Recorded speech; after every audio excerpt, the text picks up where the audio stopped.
Hi friends, welcome back. We have completed the theory of chapter number 3 and now we'll go over to numericals. Now as a protocol you very well know that first we have to write the list of formula. So if you have already written then it's fine. If not written, pause the video, write the list of formula and then come back. Okay. Now let's start with the numericals of exercise. Let's first take exercise ka sum number 3.1. Now you all might have obtained the textbooks from the market. So open the textbook, go for exercise ka sum number 3.1. Read it, pause the video, read it and return back. Now exercise 3.1. Exercise 3.1, you are given that there is a battery having EMF of 12 volt and internal resistance of 0.4 ohm. We have to find how much maximum current will the battery generate. Now regarding the battery, we know that terminal voltage V equal to E minus IR. Effective voltage available by the battery is E minus IR. Now for current to be maximum, for I to be maximum, V will be equal to E. So we will simply write E is equal to I max into R. So I max if we want to obtain, we will take E upon R. So in that case there is no concept of terminal voltage. When current is maximum at that time V and E almost same. इस हम लोग simple Ohm's law से चलते हैं E equal to I max into R. So I max will be E upon R and that is the maximum current available by the battery. ये तो आपको समझाने के लिए बोला, आप डायरेक्टली ये लेंगे तो भी चलेगा, इट डजंट मैटर. फिर आते हैं सम नंबर 2 के लिए, एक्सरसाइज का 3.2. Pause the video, go on to read the sum and then return back. Now in the sum you are given that a battery having EMF 10 volt and having internal resistance 3 ohm. यानी एक battery है जिसका EMF to 10 volt है, उसका internal resistance small r 3 ohm दिया हुआ है. It is connected to an external resistance R. Connected to an external resistance R, and on connecting the current passing through the circuit is available as 0.5 ampere. So we have said that obtain the terminal voltage of the battery as well as the value of resistance, external resistance. Battery का terminal voltage and external resistance का value ढूंढने को बोला हुआ है. Now terminal voltage तो fine, we can directly get E minus I R आ जाएगा. ये तो all the data given, E I and R is given. Now regarding the resistance, terminal voltage is the effective voltage available by the battery. It is the effective voltage given by the battery. So V equal to I into R. Effective voltage provided is this way. तो यहाँ पे आपको R मिल जाएगा V upon I. This much external resistance. इसका second method भी है external resistance ढूंढने के लिए. ना अगर सर्किट को एनालाइज करें, चलो टर्मिनल वोल्टेज नहीं लेते हैं, consider the EMF only, and if you analyze then here E will be equal to current I into total resistance R plus R. तो फिर कैपिटल R ढूंढना हो तो मेक इट द सब्जेक्ट का formula E upon I is equal to R plus R. So therefore R will be equal to E upon I minus small r. Okay, so you can get this also. यानी एक method ये हो गया, दूसरा method ये हो गया. Any of the two method you can use. ये फॉर्मूला हमने लिस्ट ऑफ फॉर्मूला में दिया हुआ है. तुमने अगर देखा तो स्टार्टिंग में लिस्ट ऑफ फॉर्मूला में this type circuit is given और वेरी बिगिनिंग, एंड इसके अंदर you are given that I is equal to, I क्या आएगा current EMF applied upon total resistance of the circuit R plus R. उसी पर से ये फॉर्मूला. ओके, तो ये हो गया एक्सरसाइज का 3.2. Next we go for 3.3. Question में पढ़ा होगा 3.3 में दिया हुआ है आपको तीन रेजिस्टेंस दिए हुए हैं. Three resistance 1 ohm 2 ohm and 3 ohm are combined in series.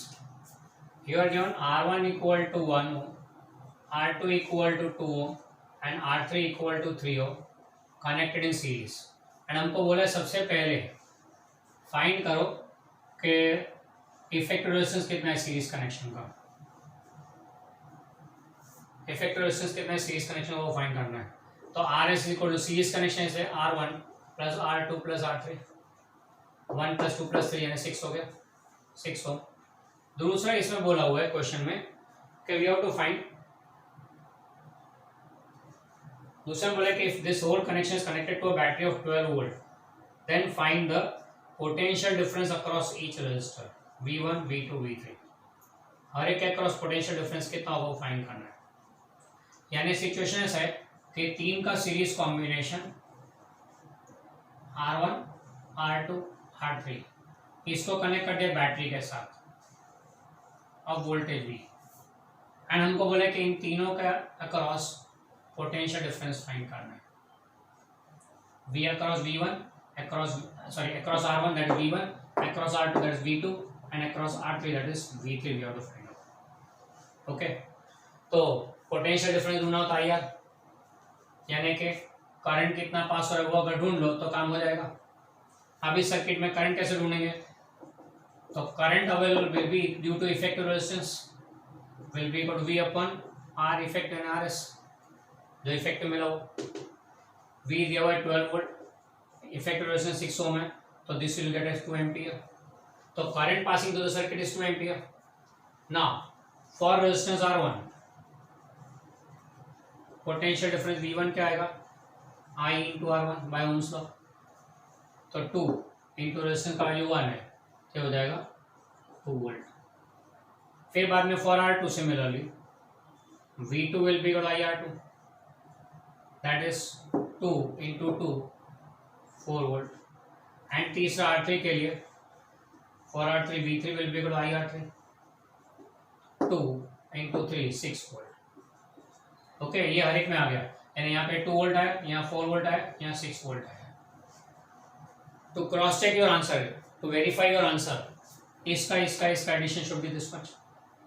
तो क्योंकि हमने देखा ना V equal to V1 plus V2 plus V3 for series combination, 2 plus 4 plus 6 12 हुआ, एंड 12 अप्लाइड है ना यहाँ पे, हो गया verify. So this how you can verify your answer also. Clear, series combination दिया हो तो हर एक का पोटेंशियल डिफरेंस ढूंढना है। कैसे, पहले करंट ढूंढो, इफेक्टिव सर्किट में करंट कितना है, एंड फिर अकॉर्डिंगली हर एक के लिए potential difference. Next we go on for 3.4, question पढ़ लो फिर आओ। अब 3.4 में what you are given is there are 3 resistors, R1 equal to 2 ohm, R2 equal to 4 ohm, and वैसे अपने ट्रेडिशनल चाहते तो ये 6 ओम बन जाएगा, पर नहीं, ध्यान से देखना ये 5 ओम दिया हुआ है। Be very careful, don't presume the value, see the question then accordingly go. ये दिया हुआ है 2 4 and 5, all the 3 are connected in parallel, you have to find out the effective resistance of the parallel combination. मतलब क्या हो गया, एक point है R1 कनेक्ट किया है दूसरे पॉइंट B के बीच, A एंड B के बीच में, दूसरा रेजिस्टेंस के पैरेलल R2 एंड तीसरा इन दोनों के parallel, in all the 3 are in parallel R3, ये कॉम्बिनेशन है। इफेक्टिव रेजिस्टेंस ढूंढना है, तो we know that effective resistance parallel combination is 1 upon R1 plus 1 upon R2 plus 1 upon R3।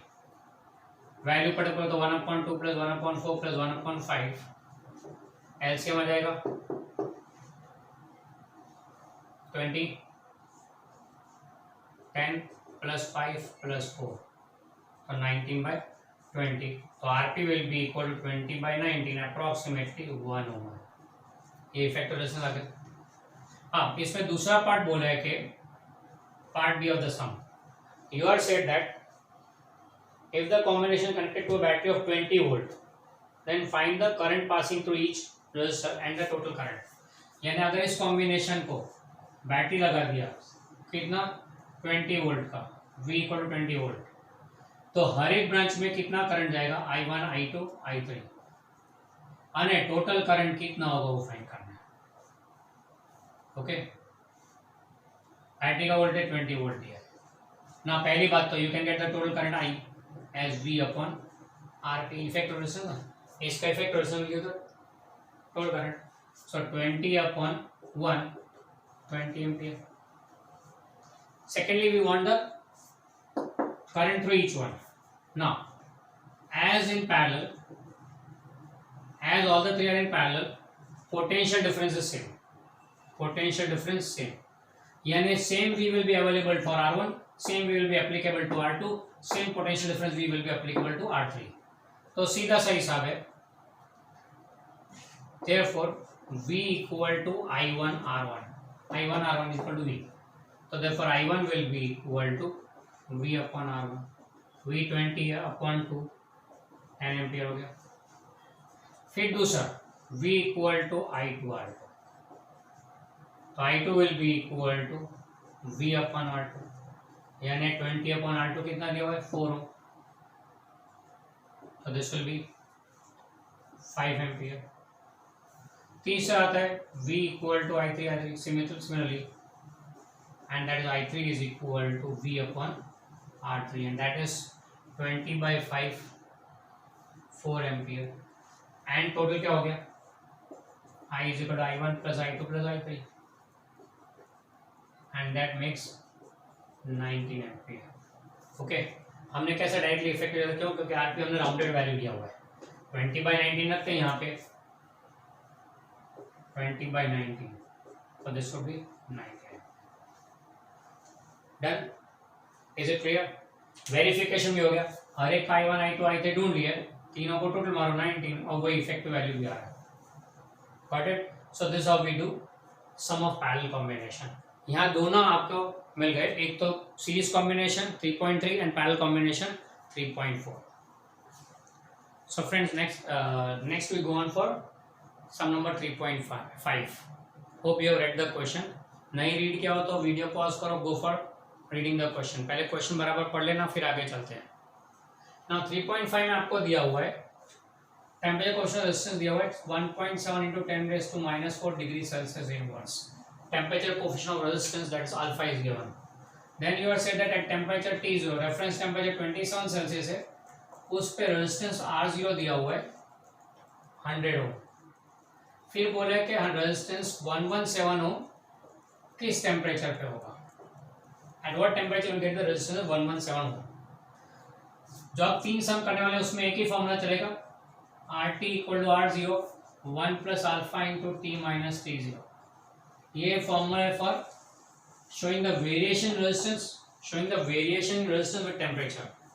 अब इसके अंदर पात्रों का परिचय फिर से करा दो तो reference temperature, at that temperature resistance R0, temperature T पे resistance RT, and alpha is the temperature coefficient of resistance.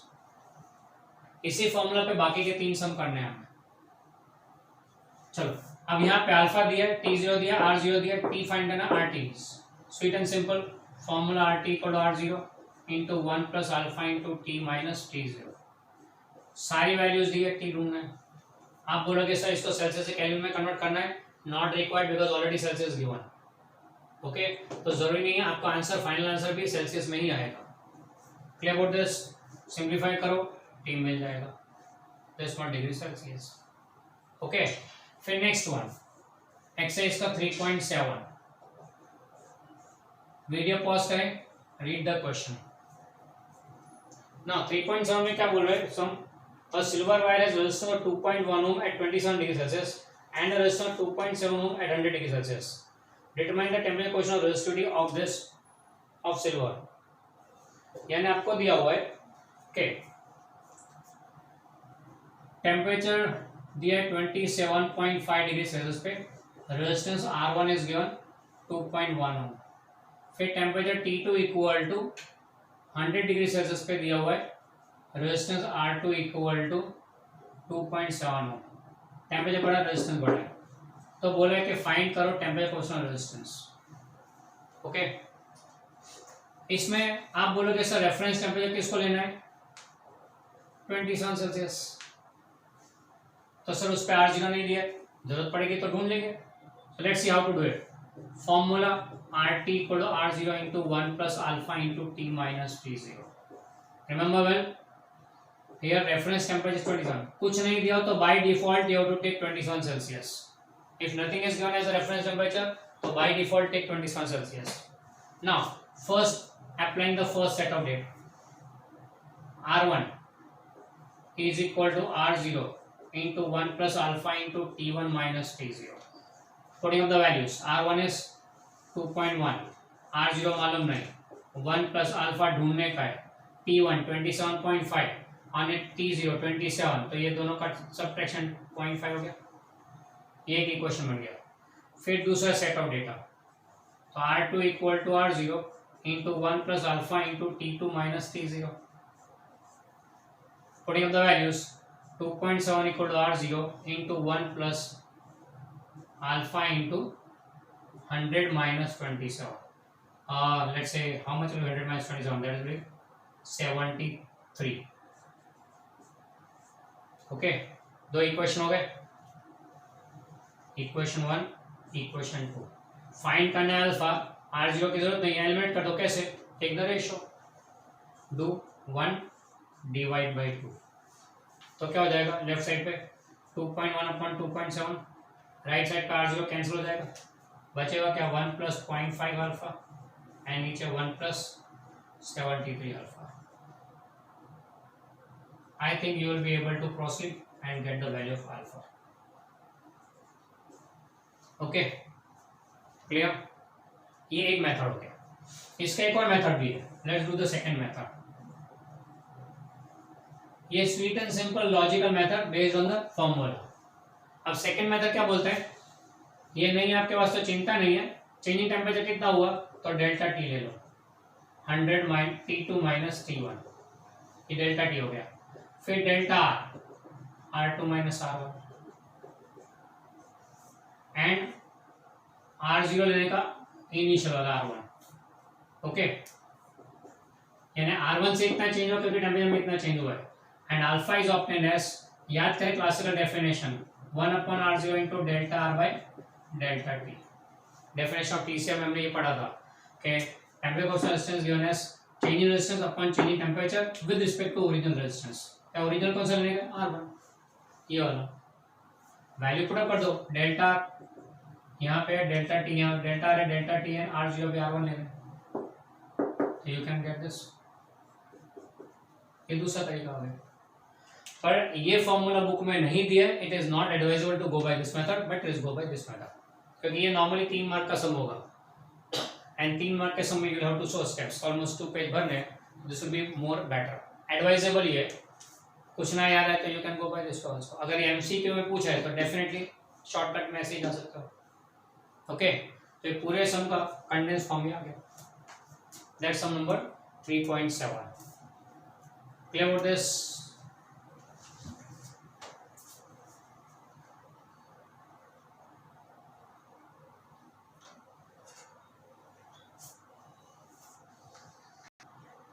Next we go on for 3.8.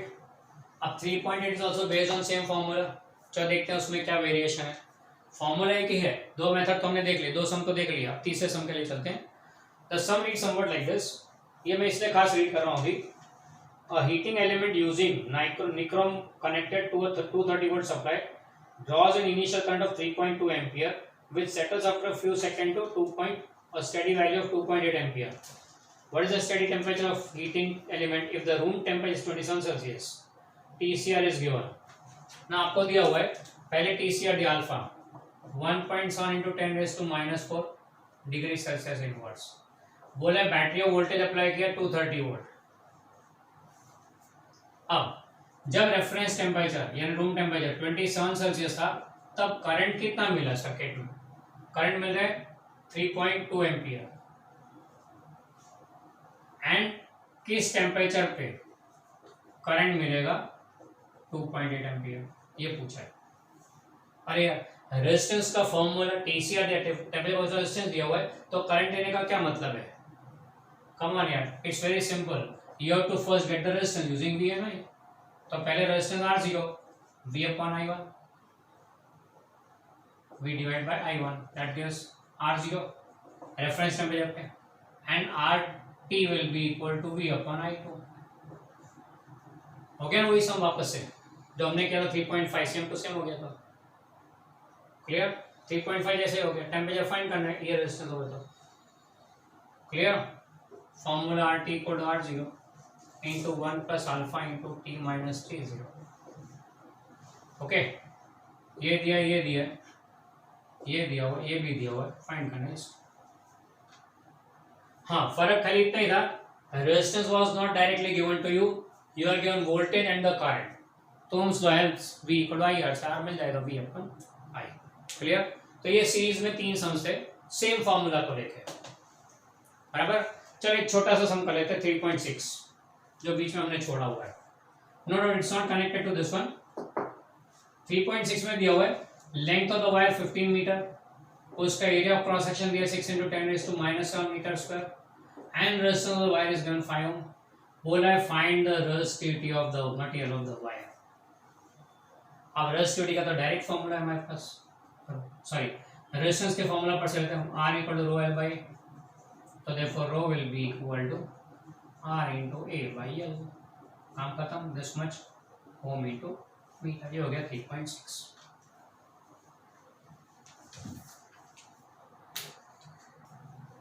Next we go on for 3.9, but that's a quite long sum connected with Kirchhoff's laws, so we'll take it later on.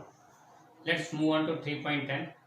3.10 is connected with meter bridge sum.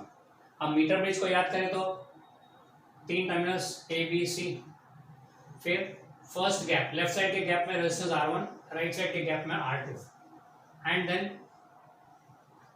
बीच में से galvanometer connect किया to a jockey and jockey is placed here. ये हमारा point D हो गया था। Further a battery is connected and completed the circuit. ये Wheatstone, ये मीटर ब्रिज का सर्किट था। अब यहाँ पे सम में हमें क्या दिया हुआ है? In the sum you are said that in the left gap यानी R1 unknown resistance X is connected, in the right gap means R2 12.5 ohm resistance connected, and what we find is that null point is obtained at a distance 39.5 centimeter from the left hand, ये दिया हुआ है। तो बोला है कि find the value of x, find the unknown resistance. अब L1 39.5 आ गया तो L2 कितना होगा 100 - L1, क्योंकि टोटल लेंथ कितना होता है 100 होता है, मीटर ब्रिज है तो 1 मीटर है 100 centimetre, so this will come out to be 60.5 centimetre. Formula R1/R2 equal to L1/L2 for balancing condition. This will be x upon 12.5 is equal to 39.5 upon 60.5, x मिल जाएगा। ओके, ये हो गया first part. इस first part में एक और question पूछा है, why this copper plates are thick, ये थिक कॉपर प्लेट्स क्यों यूज किया है? सीधा सा हिसाब है, थिक कॉपर प्लेट्स मीन्स एक मोर क्रॉस सेक्शन एरिया ज़्यादा हो गया, ठीक है, इसलिए क्रॉस सेक्शन एरिया ज़्यादा तो रेजिस्टेंस लो, तो कॉपर प्लेट्स का रेजिस्टेंस लो हो जाएगा, तो that will not add up to this R1 R2 and L1 L2, so that resistance of this copper plate will not be added to the circuit, इस वो अपना कोई effect नहीं देगा, so that does not give any effect. उसका resistance कम रखना है, कम रखने के लिए क्रॉस सेक्शन बढ़ा दिया, इन थिक कॉपर प्लेट रखा हुआ है, ये रीजन है। फिर second part of the sum says that अगर यहाँ पे अदला बदली कर दिया तो, यानी ये दोनों को इंटरचेंज कर दो, तो फिर नल पॉइंट कहां पर आएगा? तो लेट्स सी, वैसे बोलेंगे अगर इन दोनों को इंटरचेंज कर दो L1 L2 भी इंटरचेंज हो जाएगा। Let's check it out. अब सिचुएशन क्या है, R1 is 12.5 and R2 is X, L1 ढूंढना है, तो L2 क्या होगा? L2 is 100 - L1, जो L1 हमें ढूंढना है। ओके, रिलेशन तो वही बैलेंसिंग कंडीशन है, R1/R2 equal to L1/L2 for the meter bridge.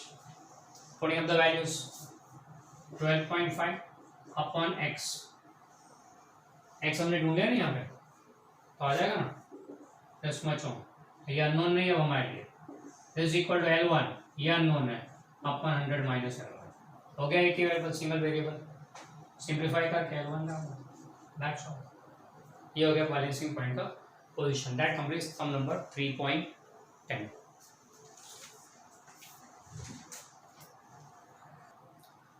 Next we go on for 3.13. Pause the video, read the question and return back. In the question it is given that the number density of free electrons in a copper conductor is 8.5 into 10⁻²8. Number density denoted by small m, it's given 8.5 into 10⁻²8 per meter cube. It gives number of electrons per unit volume. Further, you are given how long does an electron take to drift from one end of a wire 3 meter long. Length of the wire is given 3 meter. उसमें से पास होते हुए कितना time लेगा? How long does it take? From one end to other end. The cross section area A is given as 2 into 10⁻⁻6 meter square, and you are given that current passing through the wire is 3 ampere. हमको find करना है कितना time लगेगा। Situation क्या है, this a conducting wire of length है through this conducting wire in current electrons are passing. अब electron को ये एंड से ये एंड पे पहुंचने में कितना टाइम लगेगा वो फाइंड करना है. Distance given is that, time taken find करना तो ऑब्वियस स्पीड की जरूरत पड़ेगी. तो speed is equal to distance covered upon time. इस पर से टाइम मिल जाएगा, डिस्टेंस अपॉन स्पीड. अब स्पीड कहां से लाएंगे? तो electron moves by drift speed. Electron का motion is by drift speed. And drift speed कैसे मिलेगी? तो we have J equal to n e v d. याद होगा ये फॉर्मूला करंट डेंसिटी का. Current density is I upon A, current per unit area of cross section, तो n e v d. तो v d will be equal to I upon n A e. I भी दिया है, ए भी दिया है, N भी दिया हुआ है. ई कहाँ से लाएंगे? अरे भैया ई तो value of charge on electron ना, 1.610 - कूलम. फर्स्ट एपिसोड चले आ रहा है साथ में. तो ड्रिफ्ट स्पीड मिल जाएगी, उसको यहाँ रख दो, टाइम मिल जाएगा कितने टाइम में पहुंचा. Clear about this? You can do this also. इसको यहाँ इक्वेशन में डाल दो एंड फिर सिंप्लीफाई कर दो भी चलेगा, नॉट अ प्रॉब्लम. ओके, अब चलो संग संग में एक्सरसाइज का 3.12 भी देख लेते हैं. That is related to potentiometer.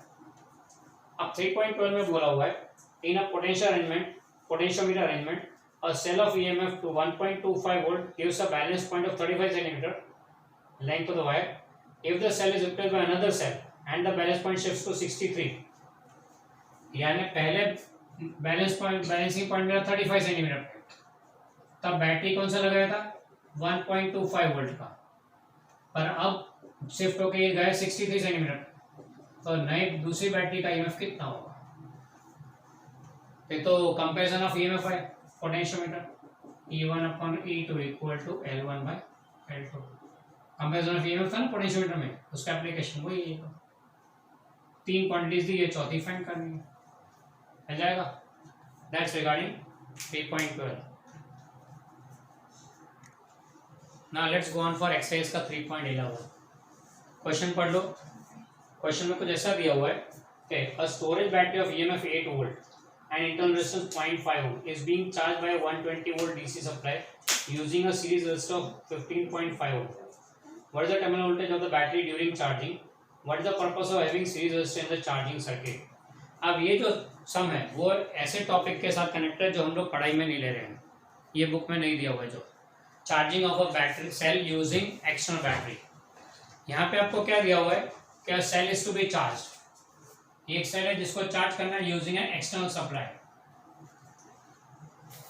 ये सेल का ईएमएफ ई दिया हुआ है, इंटरनल रेजिस्टेंस स्मॉलर, एंड साथ में एक एक्सटर्नल रेजिस्टेंस भी लगाया हुआ है आर. ये वोल्टेज जो सप्लाई वोल्टेज अप्लाई किया वो what you are given the data as the storage cell has the EMF 8 वोल्ट, इंटरनल रेजिस्टेंस का दिया हुआ है 0.5 ओम, एंड उसको चार्ज किया using a supply of 120 volt. Obviously, while charging a battery, you have to have a supply voltage more than that of the battery. External resistance जो लगाया वो 15.5 ohm का है. एंड बोला है कि terminal voltage of the storage cell ढूंढो. Terminal voltage ढूंढना है स्टोरेज सेल का. ओके, अब टर्मिनल वोल्टेज का फॉर्मूला क्या है? तो V equal to E minus I R. Okay, V equal to E minus I R. Now but cell भी है जिसको चार्ज करना है, एंड ये supply one which will be charging the battery. अब सप्लाई को कैसे कनेक्ट करते हैं? सप्लाई का positive is connected to positive the battery and negative to the negative of the battery. ये नॉर्मली होता है कि whenever you want to charge a cell, always positive positive negative negative होगा. फिर करंट फ्लो कौन सी direction में आएगा? तो ये तो डिस्चार्ज है, इसको चार्जिंग कर रहे हैं, इसको वोल्टेज हाई है तो current will dominate due to this supply voltage. तो करंट का direction will be according to supply voltage. Okay, current will be according to supply voltage. अब यहाँ पे बैटरी में करंट देखे तो it is moving from positive negative. Current is emerging from negative of the battery, तो I को लेने का नेगेटिव इधर, I to be taken negative.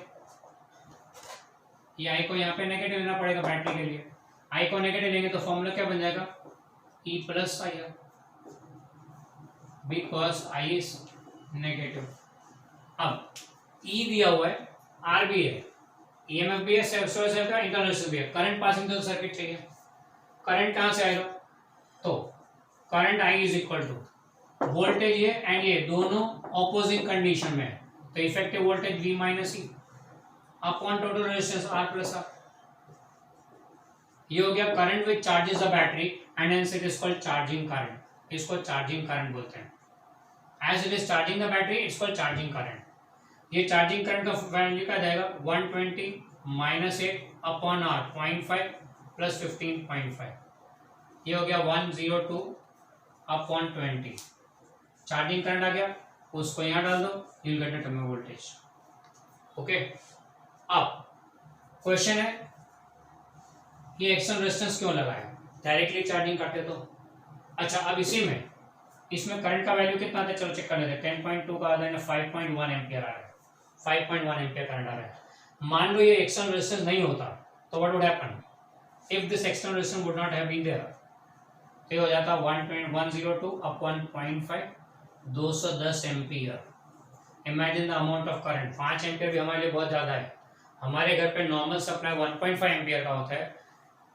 High voltage पे वर्क करने वाले डिवाइस 5 एम्पियर लेते हैं एंड वेरी हाई वोल्टेज वाले 16 वोल्ट पे चलते हैं, 16 एम्पियर पे चलते हैं। तो हमारे घर पे 3 टाइप के प्लग होते हैं, तो नॉर्मल बहुत छोटा सा, फिर बाद में मीडियोकर जो जिसमें डबल पिन आती थी, और चौथा तीसरा टाइप का वो बड़ा बॉक्स, वो हाई करंट वाला 16 एम्पियर वाला, ये तो 210 एम्पियर।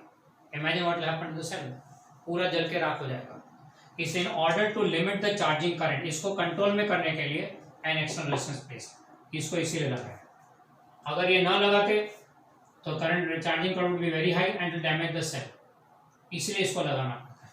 ओके, एंड इसको बोलते हैं सीरीज रेजिस्टेंस। इसका पर्पस क्या है, to limit the charging current in the flowing in the circuit. Okay, so that's regarding 3.11। एक 3.9 बाकी है जिसका सॉल्यूशन बहुत लंबा है, इस हम लोग उसको लास्ट करेंगे। किरचॉफ लॉस के सम्स करेंगे साथ में।